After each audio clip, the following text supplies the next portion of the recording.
Title: ऊंट और गीदड़, चालाकी की सच्चाई।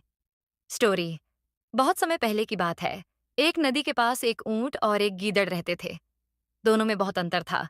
ऊंट सीधा सादा और मेहनती था, जबकि गीदड़ चालाक और स्वार्थी था। लेकिन फिर भी दोनों अच्छे दोस्त बन गए। एक दिन गीदड़ ने ऊंट से कहा, दोस्त, नदी के उस पार एक हरा भरा खेत है। वहां बहुत सारा खाना है। अगर हम साथ चलें तो आसानी से अपनी भूख मिटा सकते हैं। ऊंट को यह विचार अच्छा लगा और वह मान गया। गिदड़ ने योजना बनाई। हम दोनों नदी पार करेंगे। मैं खेत में जाकर जल्दी से अपना खाना खा लूंगा और फिर चुपचाप लौट आऊंगा। तुम्हारे लिए भी खाने को बहुत कुछ मिलेगा। ऊंट ने सोचा कि यह योजना दोनों के लिए फायदेमंद होगी। वे दोनों नदी पार कर खेत में पहुंचे। जैसे ही वे खेत में पहुंचे, गीदड़ जल्दी से खेत में घुसा और जल्दबाजी में अपनी भूख मिटाने लगा। उसने जल्दी जल्दी मक्के के कई भुट्टे खा लिए, लेकिन ऊंट ने आराम से बैठकर खाना शुरू किया। खाना खाकर गीदड़ ने सोचा, अब मुझे यहां से निकल जाना चाहिए, वरना मुसीबत में फंस जाऊंगा। लेकिन निकलने से पहले गीदड़ ने अपनी चालाकी का खेल खेला।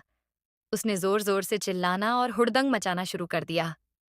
गीदड़ के शोर को सुनकर खेत के मालिक जाग गए। वे हाथों में डंडे लेकर दौड़ते हुए खेत में आए। गीदड़ तो तेजी से भागकर झाड़ियों में छिप गया, लेकिन बेचारा ऊंट, जो अभी भी खाना खा रहा था, पकड़ा गया। खेत के मालिकों ने ऊंट को डंडों से मारकर खेत से भगा दिया।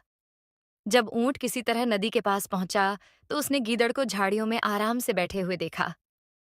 ऊंट ने गीदड़ से नाराज होकर कहा, तुमने ऐसा क्यों किया?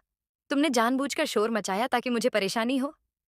गीदड़ हंसते हुए बोला, मुझे शोर मचाने की आदत है। ये मेरी समस्या नहीं है। ऊंट समझ गया कि गीदड़ स्वार्थी और चालाक है। उसने मन ही मन फैसला किया कि अब वह गीदड़ पर कभी भरोसा नहीं करेगा। मॉरल: चालाक लोगों से सावधान रहना चाहिए। विश्वासघात से दोस्ती टूट जाती है।